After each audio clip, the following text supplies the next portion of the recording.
வாசமாய் இருக்கிற பரிசுத்த தேவனுடைய நாமம் மகிமைப்படுவதாக.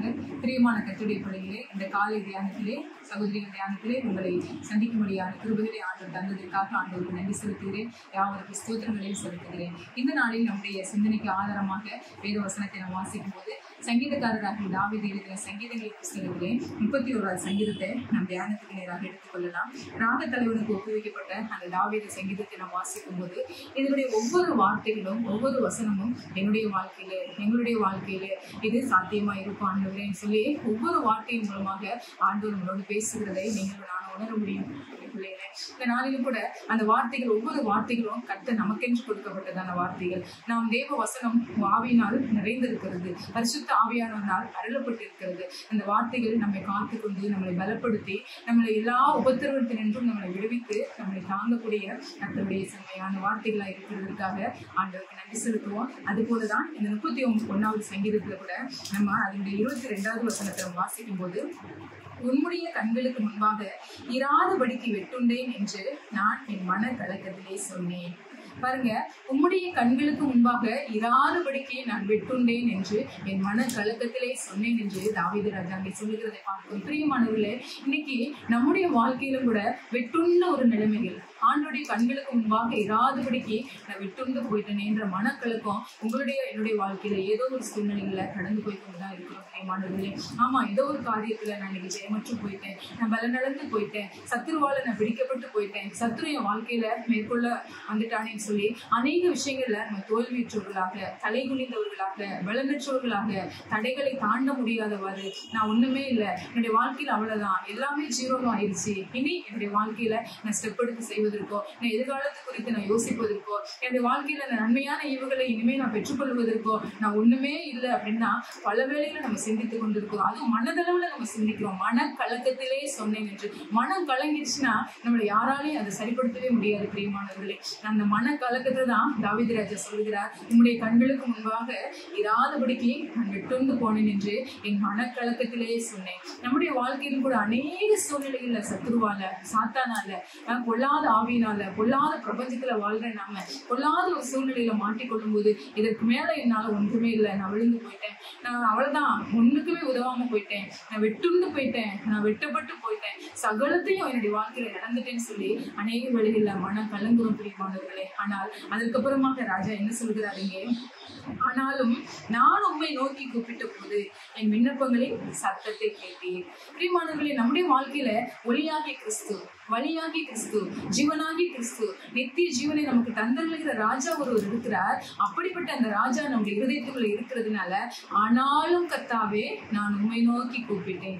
தாவீது ராஜா இங்க சொல்ற உம்மை நோக்கி கூப்பிட்ட போது என் விண்ணப்பங்களின் சத்தத்தை கேட்டேன். அப்போ நம்முடைய வாழ்க்கையில முடிவு ஒன்று இல்லை. பிரியமானவர்களே, நம்முடைய வாழ்க்கையின் ஆரம்பம் நம்முடைய கர்த்தராகிய இயேசு கிறிஸ்து இருக்கிறார். நம்முடைய வாழ்க்கையில நம்மளே ஒரு முடிவு எடுக்க முடியாது.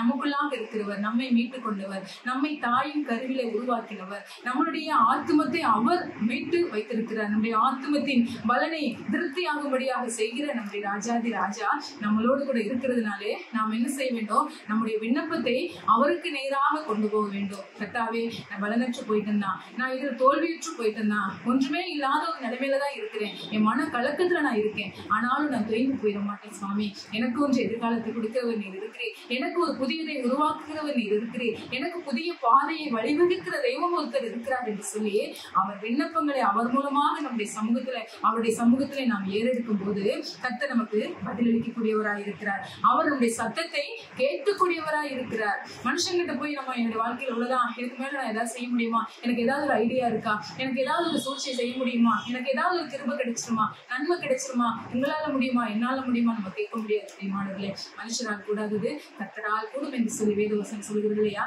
இங்கே கர்த்தர் நம்முடைய விண்ணப்பங்களில் சத்தத்தை கேட்டீர் என்று சொல்லிதான் நீங்க பாடுகிறார்.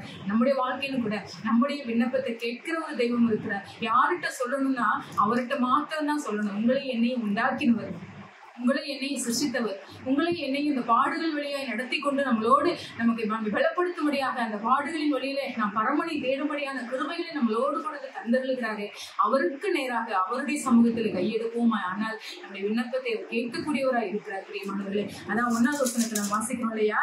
கர்த்தாவே, உம்மை நம்பி இருக்கிறேன், நான் ஒரு காலம் வெட்கமடையாதபடி செய்யும். ஆமா, நம்ம இன்னைக்கு வாழ்க்கையில யாரை நம்பி இருக்கிறோம்? உண்மை நம்பி இருக்கிறேன் தாவீது ராஜா சொல்கிறார். அந்த ஒரு வார்த்தை போது பிரியமானவர்களே.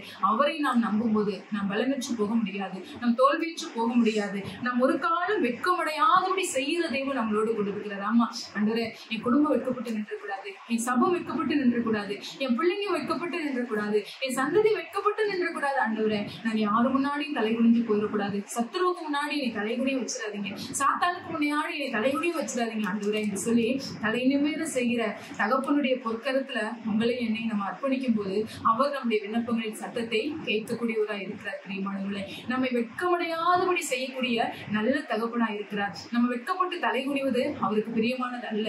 நாம் தலை நிமிர்ந்து நிற்பதையே அவர் விரும்புகிற ராஜாவா இருக்கிறார். என்னை வெட்கமடையாதபடி செய்யும் என்று சங்கீதக்காரர் சொல்கிறாரே. கர்த்தாவே, நீர் என்னை வெட்கமடையாதபடி செய்யும் என்று எத்தனை இடங்கள்ல நம்ம பார்க்கிறோம். பிரியமானவர்களே, நம்ம வெட்கப்பட்டு போகாதபடி, நம்முடைய முகங்கள் பிரகாசப்படும்படியாக, பிரகாசம் அடையும்படியாக நமக்கு ஒளியை கொடுத்து, நம்முடைய ஒளியின் வஸ்திரத்தை நமக்கு கொடுத்திருக்கிற நம்முடைய அன்பின் பிதா நம்மளோடு கூட இருக்கிறதுனாலதான் இங்க தாவீது ராஜா சொல்கிறார், நான் வெட்கமடையாதபடி செய்யும் உமது நீதியின் நிமித்தம் என்னை விடுவியும் என்று சொல்கிறார். அவருடைய நீதி அது நித்திய நீதியா இருக்கிறது. அவருடைய நீதி சத்தியபரனாகிய கிறிஸ்துவனுடைய நீதியா இருக்கிறது. பிரியமானவர்களே, அது மாத்திரமல்ல, நம்ம 4வது வசனத்துல வாசிக்கிறோம், அவர்கள் எனக்கு மறைவாய் வைத்த வழிக்கு என்னை நீங்களாக்கி விடும் தேவரீரே எனக்கு அரண்.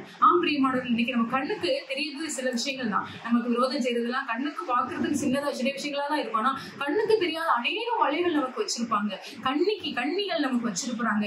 எனக்கு அந்த வலைகளுக்கெல்லாம் என்னை நீங்களாக்கி என்னை மறைத்து விடுவீங்க ஆண்டவரேன்னு சொல்றாரு. ஏன்னா நீங்க தான் எனக்கு அரண் சொல்றாரு. கண்ணி தெரிக்கும்படியாக, கண்ணி தப்பிக்கும்படியாக நமக்கு வைத்திருக்கிற வலைகள் எல்லாம் கத்து நம்மை விடுவித்து காக்கக்கூடியவராய் இருக்கிறார். பிரியமானவர்களே, எத்தனை இடங்கள்ல நம்ம மாட்டிக்கூட கூடாது என்று கர்த்தர் நம்மளை பாதுகாக்கிறார் பார்ப்போம். கர்த்தர் நம்மளை வாழ வைக்கிற தேவனாய் இருக்கிறார். நம் குழியில் விழுந்து விடாதபடி, மடிந்து விடாதபடி, நம் செத்து விடாதபடி மீண்டும் உயிர்ப்பித்து நம்மளை காத்து வழிநடத்தக்கூடிய நல்ல தகப்பனாய் இருக்கிறதுனாலதான் அவர்கள் எனக்கு மறைவாய் வைத்த வழிக்கு என்னை நீங்களாக்கிவிடும் தேவரீரே எனக்கு அரண் என்று சொல்லி பாடுகிறார். நம்முடைய வாழ்க்கையும் கூட நமக்கு மறைவாய் வைத்திருக்கிற வழிக்கு நீங்களாக்க மாட்டாரா? கண்டிப்பாய் நம்மை நீங்களாக்கக்கூடிய நல்ல தகப்பன். ஏனென்றால் அவர் நமக்கு அரணாய் இருக்கிறாரே, அவர் அரணான கோட்டையா இருக்கிறாரே, அவர் பக்க பலனாய் துருகமாய் இருக்கிறாரே. ஆகவே இந்த வார்த்தை நமக்குள்ளாக கடந்து வரட்டும் பிரியமானவர்களே. அது மாத்திரமல்ல, 7வது வசனத்தில் அவர் சொல்கிறார், உமது கிருபையிலே கலிகூர்ந்து மகிழ்வேன், நீர் என் உபத்திரவத்தை பார்த்து என் ஆத்தும வியாகுலங்களை அறிந்திருக்கிறேன். பிரியமானவர்களே, இன்னைக்கு மாம்சத்துல எத்தனை பலவீனங்கள் வந்தாலும் நம்ம சகிச்சு தாங்கி ஏதோ ஒரு நிலைமையில நம்ம போயிடுவோம். ஆனா ஆத்துமா வியாகுலப்பட்டுச்சுன்னா நம்மளால தாங்கவே முடியாது. ஏன்னா நம்முடைய தேவனும் ஆத்மா வியாகுலப்பட்டார் இல்லையா? ஒரு ஸ்டேஜ்ல அவரு பிதாவின் சித்தம் செயல்பட வந்தவர் கடைசியில வேலையை அவருடைய பிதாவின் சித்தம் செய்து முடிக்கும் போது அதை முடிக்கணும் ஆண்டவரே, நான் கடைசியில முடிக்க போறேன்னு சொல்லி அவருடைய ஆத்மா எத்தனை வியாகுலம் கொண்டது. என் ஆத்மா வியாகுலப்பட்டு இருக்கிறது, நிந்தையினால் என் இருதயம் நிறைந்திருக்கிறது என்று சொன்னாரு. என்னுடைய தெய்வம் அங்கே அந்த ஒலிவ மலையில அங்க கட்ட இயேசு கிறிஸ்து அங்க எப்படி எவ்வளவாய் வியாகுலப்பட்டார் என்று சொல்லி நான் பார்க்கிறோம் இல்லையா?